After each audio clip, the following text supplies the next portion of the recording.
Bonjour Alexis Corbière. Bonjour. Merci d'être avec nous ce matin sur LCI. Il y avait 800 000 personnes jeudi dernier dans les rues, dans toute la France. Grosse manifestation. Vous espérez encore plus de monde aujourd'hui pour la deuxième manifestation anti-réforme des retraites? Oui, encore plus, beaucoup plus. Il y en a, bon, 800 000, c'est le chiffre officiel. Hein, quand je dis officiel, du gouvernement, parce que franchement, les organisations syndicales, et elles n'exagèrent pas, ont donné des chiffres près du double, 1,5 million. Au-delà de l'énorme manifestation qui a eu lieu à Paris, j'attire votre attention dans les villes de province, villes moyennes, petites villes. Moi, je suis originaire de Béziers, par exemple, 6 000 personnes à Béziers, 10 000 à Perpignan. Toutes ces villes moyennes, il y a eu des énormes manifestations où toute la presse locale a dit mais on n'a jamais vu ça depuis des années.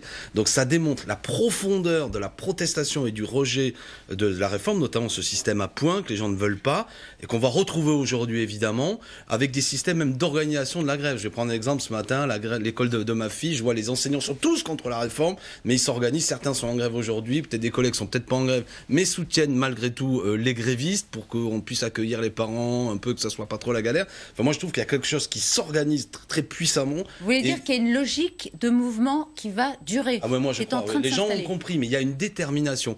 Je veux pas moi-même participer à la confusion du mouvement. Le mot d'ordre c'est retrait de la réforme des retraites et particulièrement de la retraite à points. Mais se nourrit dans ce mouvement une colère sur beaucoup de sujets, avec les gens qui vous parlent de la précarité étudiante, des gens qui vous parlent de leurs vieux parents qui doivent mettre un EHPAD et que ça coûte fort cher. Tout ça, c'est des petits témoignages qu'on me racontait. Vous dites quoi? C'est l'acte 2 des Gilets jaunes? Dans le fond, quelque part, ouais, voilà. En bas. Alors, je répète, moi-même, je veux pas participer à embrouiller tout, mais il y a une part. Qu'est-ce que ça veut dire, je veux pas participer à embrouiller tout? Non, ça voudrait dire qu'aujourd'hui, le mot d'ordre, c'est retrait de la réforme des retraites. D'accord? Si à force de mettre 50 mots d'ordre, on va aider le gouvernement quelque part à ne pas répondre à celui qui rassemble tout le monde. Mais là où nous sommes d'accord, c'est que je trouve qu'il y a une dimension un peu comme on a vu lors du mouvement des Gilets jaunes de protestation contre cette société injuste qu'on retrouve dans ce mouvement extrêmement fort. Donc c'est quelque chose qui est, toutes les études d'opinion le démontrent, très majoritaire dans le pays. Ce que je trouve intéressant, c'est que ce soutien à quasiment 2/3 de la population continue, s'approfondit même selon les études d'opinion. Ça c'est bien, continuer. Donc aujourd'hui il faut être nombreux. Et puis s'il faut même être encore mobilisé jeudi, nous pour ce qui est de la France Insoumise, nous soutenons, nous invitons tout le monde les amis, on se mobilise, on est dans la rue et on entretient ce rapport de force, il faut faire reculer le gouvernement. Vous dites si, il faut encore se mobiliser, parce que c'est vrai qu'il y a une réflexion pour une troisième manifestation jeudi. Mais ça veut dire, puisqu'il y a un si, ça veut dire que le gouvernement demain, oui, il peut désamorcer le conflit? Si le gouvernement demain nous annonce qu'il retire sa réforme. Est-ce que vous y croyez? J'ai même vu que Ségolène Royal aujourd'hui fait une déclaration. Est-ce que vous en remettez à Ségolène Royal? Non, mais je veux dire que même des gens, vous voyez, qui ne sont pas nécessairement France Insoumise et qui étaient proches du gouvernement. Est-ce que vous y croyez une seule seconde? Je trouve que le gouvernement s'est mis dans une situation extrêmement compliquée, ou pour le dire autrement, je ne vois pas comment il peut s'en sortir autrement que par cette issue-là, ou alors il peut essayer d'engager un rapport de force, de continuer à durcir, mais mal lui en prendra s'il fait ça, parce que je pense qu'il risque de se retrouver une situation où la protestation va encore monter encore plus fort. Je ne vois pas exactement comment il peut s'en sortir. En quelque sorte, tous les artifices qu'il va utiliser sont des pétards mouillés. On ne voit pas très bien aujourd'hui ce qu'ils ont de nouveau à annoncer. Les gens ont bien compris que leur système, le système à points est un système injuste. Jusque-là, on a un système de solidarité. Là, on va vous dire individuellement, fabriquez-vous votre petite retraite. On va calculer votre retraite sur la durée de votre carrière et plus seulement sur les bonnes années.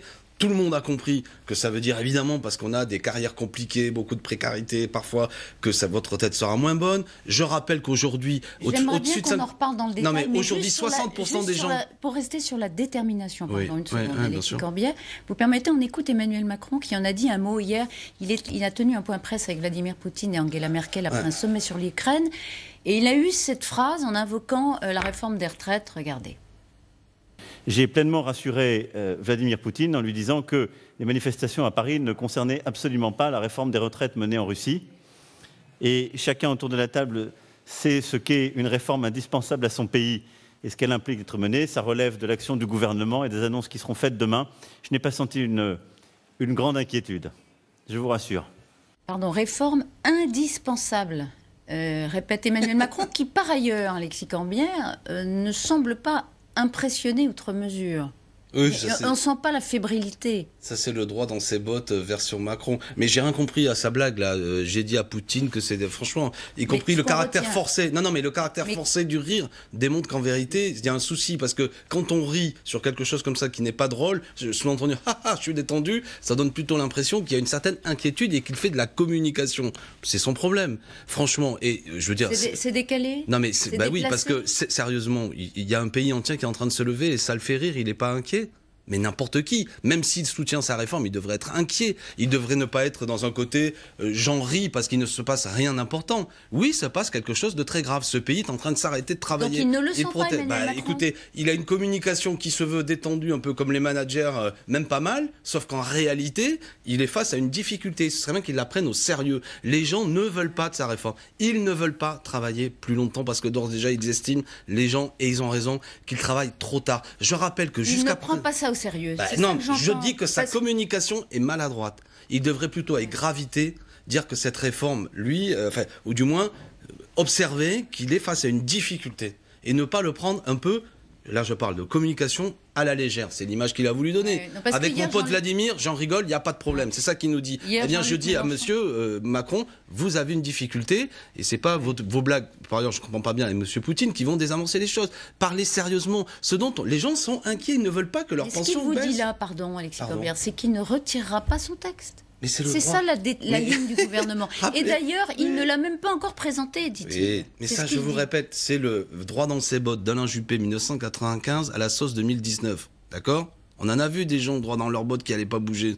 D'accord ? Toute l'histoire du mouvement social, chaque fois qu'il y a une mobilisation. Et je vais vous dire même, Elisabeth Martichoux, plus ils sont en difficulté, plus ils sont fébriles, et plus leur communication, c'est « je ne bougerai pas ». D'accord ? Donc ça ne m'impressionne pas. Ça ne m'impressionne pas, personnellement. Évidemment. Et évidemment qu'il faut bouger. Évidemment, pour qui se prennent-ils ? C'est le problème, c'est une question démocratique. Toutes les études d'opinion le démontrent. Les gens ne sont pas d'accord. Donc, alors, pas d'accord sur quoi Je le répète, puisque demain, Édouard Philippe doit présenter la réforme dans les détails. On l'a comprise. À midi. Il sera d'ailleurs le soir même sur TF1 à 20h avec Gilles Boulot. Donc, il va y avoir demain un travail, un souci d'explication d'un texte dont le gouvernement vous dit qu'il ne peut pas le retirer puisqu'il ne l'a pas, parce qu'il ne l'a pas encore présenté. Très bien. Donc, j'admets que le gouvernement s'est mis dans une telle difficulté en même temps où, avant même que formellement il présente son texte, vu qu'il en a énormément parlé, qu'il a donné les grands axes, il a d'ores et déjà mobilisé le pays. Quelque part, le préambule nous est plutôt favorable. Au moins, il a créé les conditions de cette mobilisation et de protestation. Il s'y est bien pris pour vous servir. Du moins, il s'y est pris dans une telle situation où d'ores et déjà il a créé des conditions que les gens se disent ça. Les grands axes de ce que vous nous présentez, on n'en veut pas. Alors certes, le détail, on va l'avoir demain, mais les grands axes, on les connaît. Mais est-ce que le détail ne peut pas effectivement rassurer les Français qui se demandent à quelle sauce ils seront mangés et qui peuvent demain voir qu'il y a des compensations, des cheminements, des transitions qui font qu'en fait, le gouvernement le dit, personne ne sera perdant. C'est ce que dit le gouvernement. Personne ne sera perdant. Certes, mais dans la mesure... Vous n'y croyez pas ? Non, parce que dans la mesure où vous dites... Votre carrière, votre pension de retraite, ça ne va plus être calculé seulement sur les meilleures années, tel que c'est le cas aujourd'hui. Selon les régimes, c'est les meilleures années peuvent évoluer. Mais ça peut être les 6 derniers mois même. D'accord, mais il y a un principe pour l'instant de meilleures années. Quand vous dites c'est sur toute la carrière, tout le monde a compris que votre pension, à l'arrivée, elle baisse parce que sur toute votre carrière, vous avez eu des moments difficiles. Quand vous dites aux gens, il va falloir travailler plus longtemps, alors qu'aujourd'hui, près de 60% des gens qui seraient en âge de partir à la retraite ne sont plus dans l'emploi. Parce qu'ils ont été licenciés, parce qu'ils ont perdu l'emploi, etc., etc. Si vous dites qu'il faut travailler plus longtemps, tout le monde a compris que vous aurez moins de possibilités d'avoir la totalité de vos cotisations et de vos trimestres pour avoir une retraite complète. Et comme le gouvernement, généralement, tous ces effets de communication nous dit, il y aura tel ou tel élément un peu meilleur pour ceux qui auront la totalité de leur trimestre, et que les gens comprennent que si vous allongez la durée de temps, il y aura moins de trimestres. Donc les gens l'ont bien compris, les grands axes. Parce qu'on s'y perd un peu. Il y a le cas des enseignants est intéressant. Oui. Ils sont très mobilisés. Et effectivement, si on prend la réforme telle qu'elle, ils y perdent mécaniquement. C'est incontestable, tout le monde l'a compris, puisqu'aujourd'hui, c'est calculé sur les 6 derniers mois, justement, et sur l'ensemble de la carrière, ils vont y perdre, ils n'ont pas de prime. Le gouvernement dit, on va progressivement augmenter les rémunérations en mettant 500 millions... 400, il a dit. 400 à 500 millions, pardon. Vous avez raison. 400-500 millions sur la table chaque année. Au bout d'un certain temps, ça fera plusieurs milliards. Et en même temps, on va organiser une transition aussi très progressive. Et le gouvernement dit, à l'arrivée, les enseignants auront été augmentés et ils ne perdront pas 1 euro de pension par rapport à ce qu'ils auraient pu toucher dans le système actuel. Est-ce que ça, vous pouvez dire aux enseignants, ne prenez pas parce que c'est pas intéressant? Là aussi c'est intéressant parce que je suis moi-même enseignant. Quelle usine à gaz? Déjà, petit 1, les enseignants ont raison. Hein, vous ne contestez pas sur le fait que c'est... Mais le gouvernement le dit aussi. Oui, non, enfin, ça dépend. Ouh là là, attendez, il a dit que souvent, les simulations des organisations syndicales n'étaient pas exactes. Il y a eu malgré tout... Bon, très bien. Non, mais c'est une réalité que ce système va faire baisser de manière significative les pensions des enseignants. Deuxièmement, nous avons les enseignants les plus mal rémunérés et le gouvernement, déjà, avait promis, ce qu'il ne fait pas, qu'il faudrait mieux rémunérer nos enseignants qui sont parmi les moins bien payés de l'OCDE. Alors maintenant, ce qu'il nous dit, c'est on va essayer d'augmenter la rémunération pour compenser votre perte, parce que c'est ça que nous dit Blanquer, pour compenser la perte que vous allez avoir sur vos retraites. Ensuite, il nous donne un chiffre de 400 millions. Moi, j'ai fait ce calcul, 400. J'ai fait le calcul à 400 millions, peut-être que c'est légèrement au-dessus si c'était 500, mais qu'importe. Ça veut dire, aujourd'hui, on a près de 800 000 à un petit million de gens qui travaillent dans l'éducation nationale. Ça fait combien par mois? 39 euros de plus par mois pour tout le monde. Pour des baisses de pension qui sont estimées, selon les simulations, à 300, 400, voire même 600 euros. Et au bout de plusieurs années. Non mais...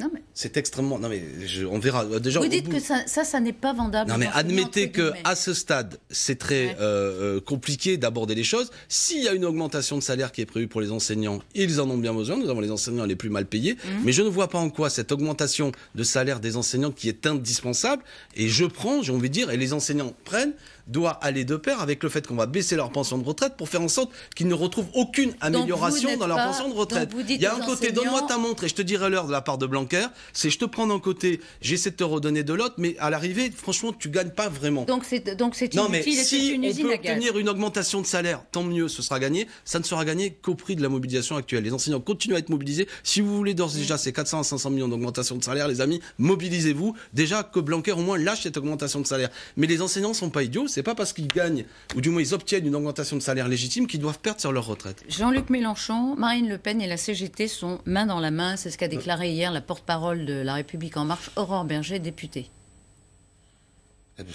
Donc, que dire? Bon, déjà, quelle communication lourde. Ça, c'est la pâte à Berger. En général, plus c'est lourd, plus c'est Berger. Alors, je vais vous dire à cette dame que j'ai bien compris que depuis le début, parce que l'extrême droite appelle, ou Madame Le Pen appelle à manifester, depuis le début, on essaie de dissuader, je sais pas auprès de qui ça marche, d'ailleurs, c'est tellement ridicule, de dire, en gros, c'est une manifestation du Front National. Bientôt, on va finir par nous expliquer ça. Bon, premièrement, je rappelle que tout le monde a observé, il n'y a aucun responsable du Front National qui ne va dans ces manifestations. J'ai même vu quelques images partout où ils sont reconnus. Ils sont plutôt, les gens disent, on veut pas de votre présence. Donc, aujourd'hui, c'est une mobilisation évidente de ceux...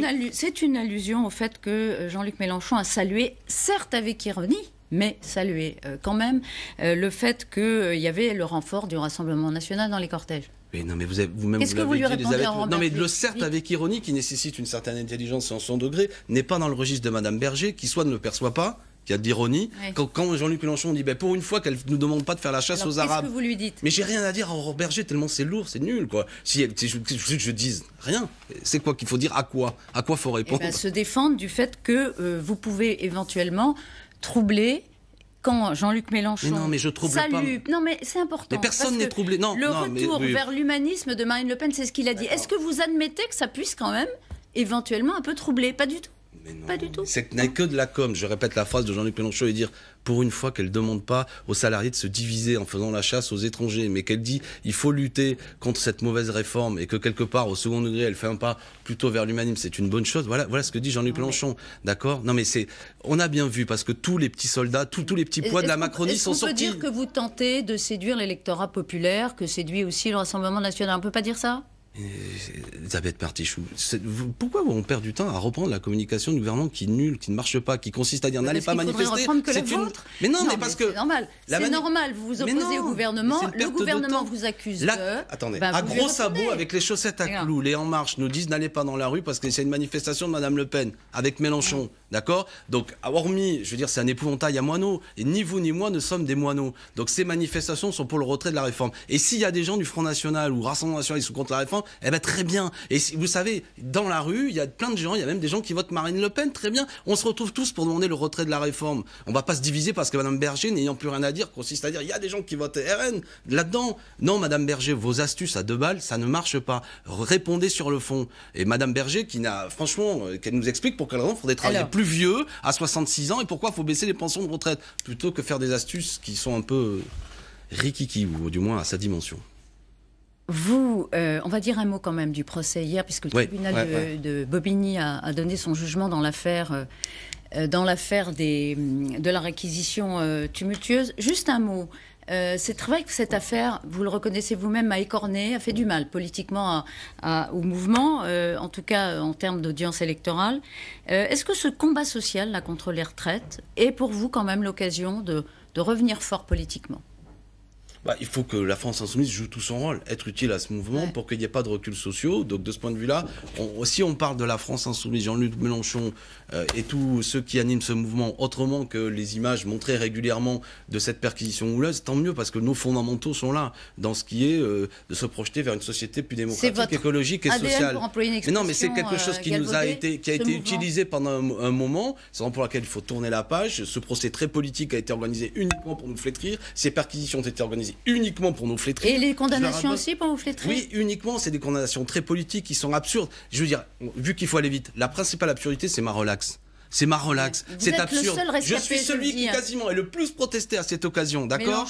D'accord. Tous mes amis Lachaud, Bompard, Pignerol et Muriel. Voilà, tous mes amis sont condamnés. Tous mes amis, sauf moi. Qu'on vienne m'expliquer, c'est absurde. Parce que vous étiez dans l'appartement, vous n'étiez pas en train de tempêter devant la porte. Bompard était là, c'est absurde. Le policier que j'ai bloqué parce qu'il est en train de violenter, par ailleurs un militant, se voit indemnisé par mes amis qui vont lui verser de l'argent, et moi on me relaxe. Tout ça est absurde, ça démontre le caractère politique de tout ça. Le caractère politique, oui, tellement politique hier. C'est une décision politique qui amène à ce que cette perquisition honteuse, où tous les moyens de l'Oclif ont été mis en place, ils ne poursuivent pas les fraudeurs fiscaux, mais 115 policiers contre chez nous. Hier, on a relevé une phrase de Jean-Luc Mélenchon qui commentait ce jugement, donc lui il a eu 3 mois avec sursis et 8 000 € d'amende. C'est scandaleux. François Bayrou ont eu maille à partir parce qu'ils étaient des amis gênants d'Emmanuel Macron.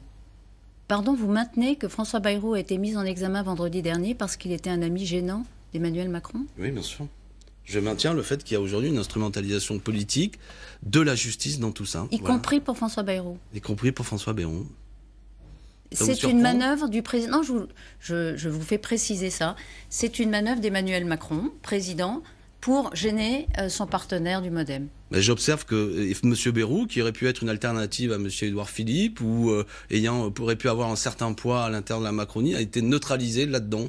Voilà la situation. Et de la même façon qu'il y a aujourd'hui une manière dont la justice est utilisée. Vous en concluez que cette neutralisation, vous en concluez que c'est une volonté politique qui a été mise en œuvre ? Pardon ? Vous concluez de cette neutralisation de François Bayrou que c'est issu d'une manœuvre politique. C'est-à-dire que ce qui nous est arrivé nous a déniaisé quelque part. Ça nous a déniaisé. Moi, j'avais confiance en la justice et la police. Maintenant, quand je me dis que la justice a été utilisée, et même la police contre nous, nous qui sommes innocents, sur une simple dénonciation d'une députée européenne du Rassemblement National, qui dénonce 17 députés européens. Il n'y en a qu'un seul, Jean-Luc Mélenchon, qui est sorti du lot, perquisitionné chez lui, et ce spectacle qui est organisé, qui nous a flétris, oui, effectivement, et je le regrette, il y a une utilisation instrumentalisée, donc politique de la justice. Voilà pourquoi ces condamnations d'hier sont honteuses, scandaleuses, et évidemment, malgré la relaxe que j'ai eue, moi je suis en pleine solidarité avec mes amis. Mais tournons la page. Aujourd'hui, la grande bataille, c'est celle pour obtenir le retrait de cette mauvaise réforme sur les retraites et une amélioration de nos systèmes de retraite. Mais ça, c'est en 2020 avec Mélenchon qu'on va le régler. 2022, pardon. Il est candidat. Non, mais à travers lui. Mais pourquoi pas, tiens, c'est le meilleur. Il n'est pas candidat. À mon avis, il va jouer un rôle important. Donc il sera candidat. Ce sera à lui de le dire. Mais s'il l'est, je le soutiens. Merci beaucoup Alexis Corbière d'avoir été ce matin sur notre plateau. À vous Pascal.